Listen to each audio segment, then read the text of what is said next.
est bourré de bonnes intentions. L'enfer est bourré de bonnes intentions.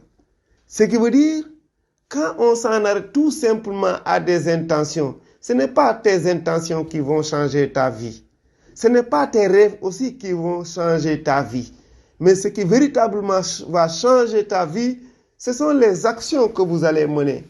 Et souvent, il arrive que les actions que vous allez faire, ou bien vos petites réussites que vous allez faire, c'est tellement minime que vous pensez que vous n'êtes pas en train de progresser dans la vie.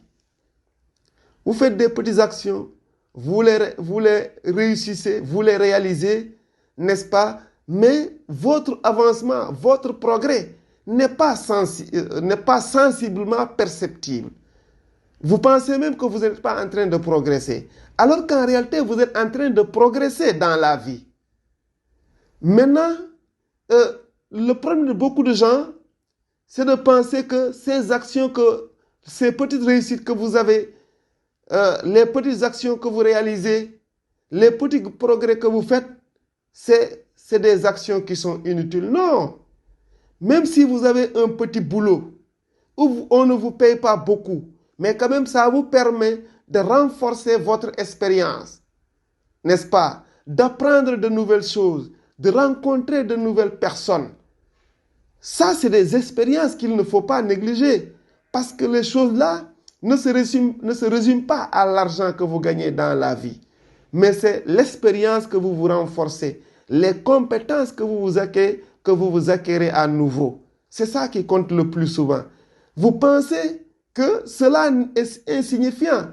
Vous pensez même que vous êtes en train de stagner. Ça ne bouge pas. Mais lorsque le déclic va sonner, vous allez émerveiller votre monde. C'est après que les gens vont se rendre compte, mais ils vont dire, mais cette personne-là que j'ai rencontrée, il y a 2 ans seulement, il était à ce niveau, mais regardez-là aujourd'hui où il se trouve. Les gens sont surpris. Comment tu as fait? Toi qui n'avais pas de boulot, toi qui faisais des petits boulots insignifiants, et tout d'un coup, les gens voient que tu as un poste qui est extraordinaire.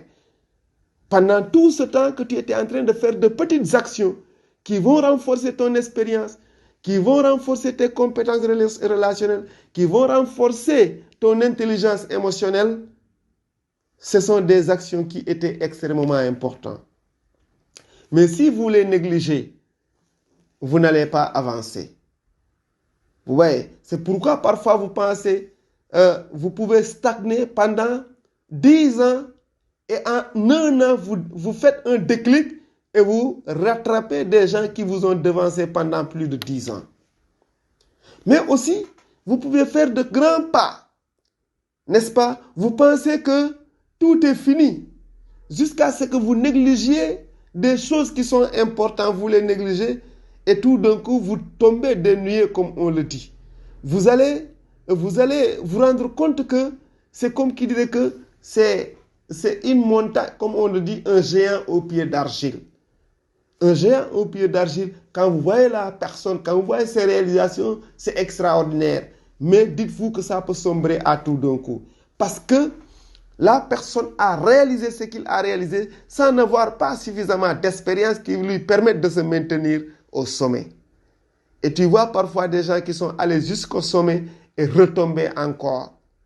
Et le plus souvent, il est difficile de se relever lorsqu'on tombe du sommet.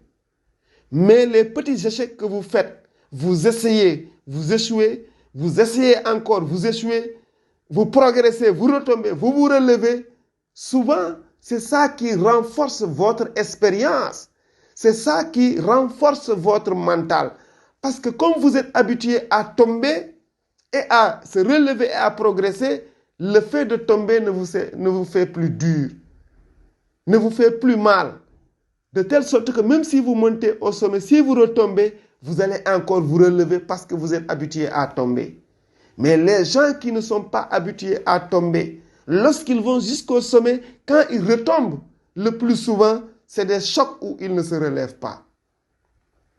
C'est pourquoi, donc, les petites actions, ça compte. Même les petits échecs aussi, ça compte. Parce qu'on dit un voyage de 1000 lieues, comme l'a dit le Tao, un voyage de 1000 lieues commence toujours par un premier pas. Un voyage de 1000 lieues. Quel que soit par ailleurs là où vous allez, quel que soit, c'est loin, il faut au moins un premier pas pour avancer. Le premier pas, si vous ne le posez pas, vous n'avancerez pas. Mais tu vois parfois des gens qui ont ligué di ko xeeb waaye man lu may doyee liggéey bi ak diplôme yu ma am. Tu vois, tu es en train de faire des erreurs. Prends d'abord en attendant de trouver mieux. Fais d'abord en attendant de trouver mieux. Parce que peut-être ça ne te rapporte pas beaucoup du point de vue financier, mais du point de vue de l'expérience, ça te renforce. Parce que aussi haut que soit le gratte-ciel, il y a une première pierre qui a été posée. La première pierre qui a été posée, si elle n'avait jamais été posée, toutes les autres pierres ne pourraient jamais se poser. C'est parce qu'il y a une pierre qui a accepté d'être la base d'abord avant les autres pierres. Et c'est comme ça qu'il faut comprendre parfois il faut comprendre la vie. Mais il y a beaucoup de gens qui ne le comprennent pas comme ça. Ils pensent que les choses, il faut tout d'un coup, après ton master là, tu as un grand boulot, tu as un grand véhicule, tu as un grand bureau, et puis tu es content, les gens te regardent. Non, il ne s'agit pas de ça. Il faut accepter de faire des pas et de faire des petits pas. Vous voyez, faire des pas et faire des petits pas. C'est ça qu'on appelle la loi du processus. La loi du processus, c'est la succession de petites actions, n'est-ce pas, répétées dans le temps. La succession de petites actions répétées dans le temps. Ça fait toujours des effets. C'est pourquoi les Chinois, quand ils torturaient quelqu'un, leur torture, c'est de prendre la personne, d'enlever les cheveux, ils prennent, n'est-ce pas, juste de l'eau, des gouttes d'eau. Ils positionnent la personne où la goutte d'eau va de manière répétitive tomber sur le crâne. Vous voyez, quelle torture. Vous pensez que quand ça commence au début là, c'est pas gênant, hein? Mais au fil du temps, si tu es là pendant des heures et des heures, hein, que cette petite goutte là tombe sur ton crâne, c'est en ce moment seulement que tu sauras que la répétition des petites gouttes est la pire des tortures qui peuvent arriver. Même quand on te donne des coups, vaut mieux qu'on te donne quelques coups, on te laisse, que de laisser ici, cette goutte d'eau-là est en train, n'est-ce pas, de trouiller ton crâne. Alors, donc, une des clés du succès est la confiance en soi. Ça, c'est la continuité de ce qu'on a vu hier. Une des clés de la confiance en soi, c'est la préparation. Là aussi, je pense qu'il est extrêmement important, on l'a dit dans le boucle, compétence, comment dirais-je, confiance en soi. Si vous voulez véritablement avoir confiance en vous, il faut aussi parfois bien se préparer. Vous devez faire un discours, préparez votre discours. Vous allez voir, si vous le faites et que vous le réussissez, justement, ça va vous donner la confiance de répéter encore une autre fois. Si vous allez faire une action, n'est-ce pas, préparez-vous, n'est-ce pas, le mieux possible. Ça n'assure pas que si vous vous préparez, vous n'allez pas réussir, vous allez réussir. Mais au moins, vous avez plus de chances de réussir. Et cette préparation-là, elle est extrêmement importante.